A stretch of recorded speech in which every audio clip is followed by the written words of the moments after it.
আসসালামু আলাইকুম। মাননীয় আজিৰ সভাৰ সভাপতি মহোদয়, শোণিতপুৰ জিলা আমচুৰ সন্মানীয় সভাপতি মহোদয়, মোৰ জ্যেষ্ঠ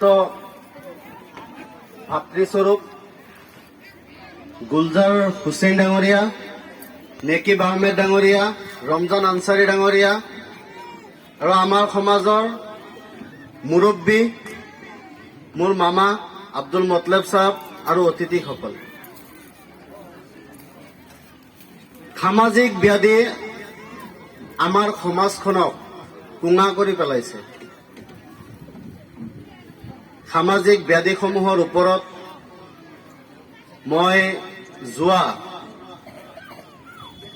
কেইবা বছৰ ধৰি লক্ষ্য কৰিছো আমি যে আমাৰ সমাজখন যদি সংস্কাৰ নহয়, এখন যদি সংস্কাৰমুখী সমাজ যদি নহয়, ভৱিষ্যত কিন্তু আমাৰ বাবে অন্ধকাৰ স্বৰূপ।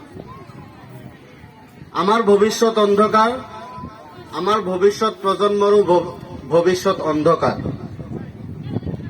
শিক্ষাৰ ক্ষেত্ৰত আমি বহুত কৰিছো, আমাৰ জ্যেষ্ঠসকলেও বহুত কৰিছে, আমাৰ মুৰব্বীসকলেও বহুখিনি কৰিছে আৰু দিহা পৰামৰ্শ দি আছে।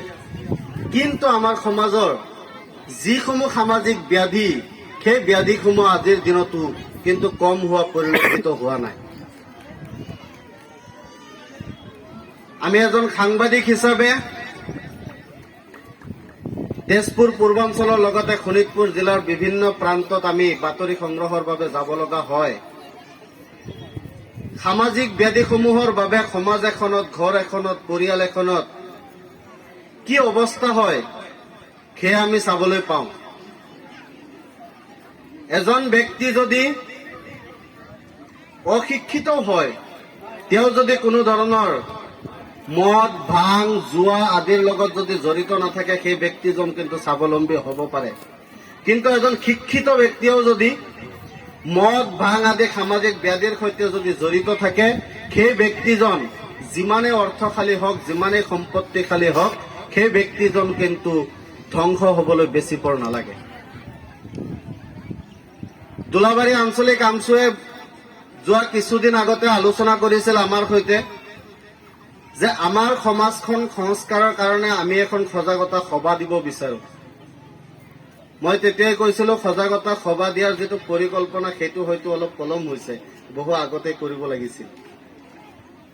আজি সজাগতা সভা কৰাৰ কাৰণে নগাঁৱৰ পৰা আমাৰ বিশিষ্ট অতিথি মুজিবুৰ ৰহমান কাছিমে সাহেব আহিছে, শোণিতপুৰ জিলা আমচুৰ বিষয়ববীয়া আহিছে, কেন্দ্ৰীয় সমিতিৰ বিষয়ববীয়াসকল আহিছে, আমাৰ সমাজৰ মুৰব্বীসকলৰ লগতে যুৱ বন্ধুসকলে যি